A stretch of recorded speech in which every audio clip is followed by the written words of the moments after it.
Hey guys, I'm talking about my HOYT Z1S today. I'm filming and uploading this video in December 2023. I've owned this bow since May, so probably around 6 or 7 months. But while this is a 2023 bow, HOYT have announced that they're carrying over the Z1S into 2024 for their speedbow model. So still a current bow, still a great bow, and there might still be plenty of people who are interested in getting one.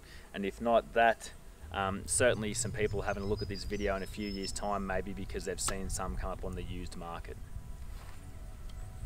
Before owning this bow, I had a PSC Omen, which was a little bit faster than this. I was shooting the S2 cam at 27.5 inches, and I'm shooting this bow at 28 inches. So not quite as fast, but definitely a little smoother on the draw and smoother at the shot. So I'm okay sacrificing a little speed for the sake of having a nicer shooting bow in that sense.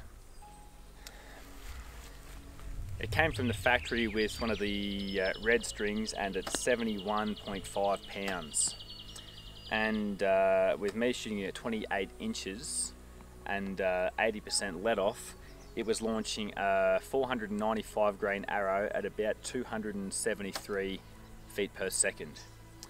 So plenty of power or performance for hunting the stuff down here that I like to, but also a reasonable enough trajectory for the ABA target shooting that I like to do a fair bit of.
Good stalk with the new Z1S.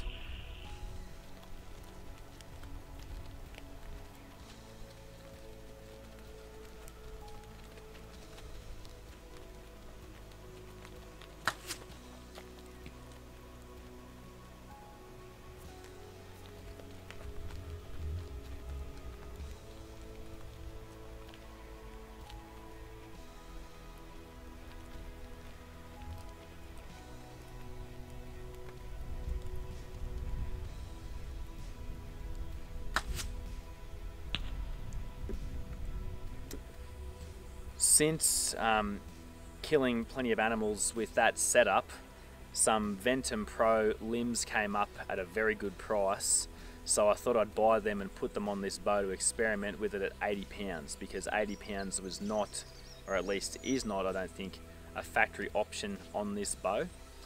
So after putting on the 80 pound limbs and dialing them back a little bit to about 77 pounds, this bow is shooting those same arrows at 285, 286 feet per second. And just recently I've gone to a much lighter arrow for the sake of experimenting again. So these are Crafted Archery ultralight 300s.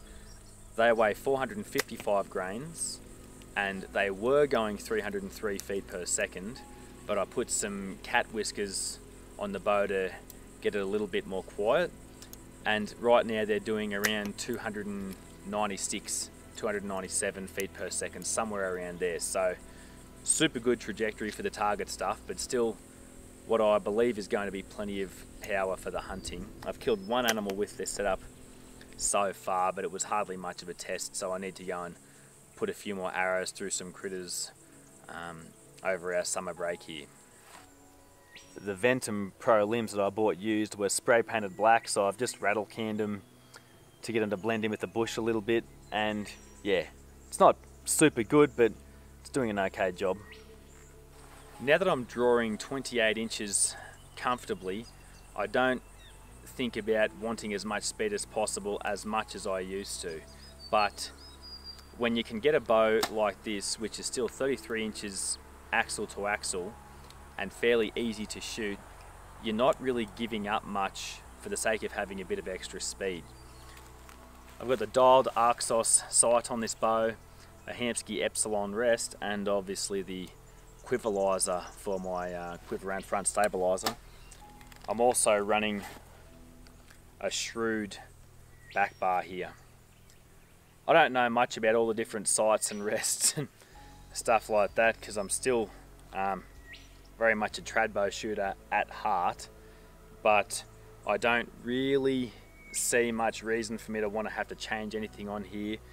It all suits the bow really well, and certainly this dialed sight with the way it's designed and the extra pins on the or the extra dots on the vertical bar there, I can get this thing out pretty far for practice with the trajectory I have, which is something I really like to do. I wouldn't say this is an overly harsh bow to shoot, but I will say that at close to 80 pounds and 80% let off, you really have to be on top of the bow when you're at full draw.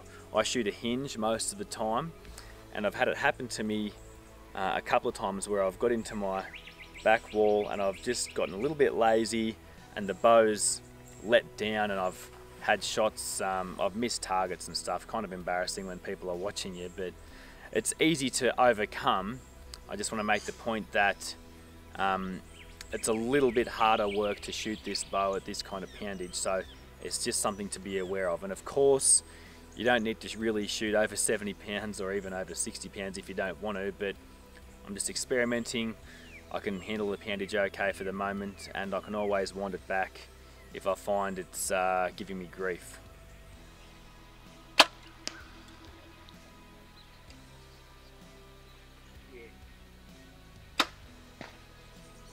All in all, guys, I'm very happy with the bow. I'm hunting with it very confidently. I'm making great shots. I'm getting some nice animals on the ground. And yeah, if you're somebody who is not too worried about the idea of shooting a brace height of less than 6 inches and you're keen to see what kind of performance you can get out of what is a fairly comfortable bow to shoot, then have a look at one, see how you go.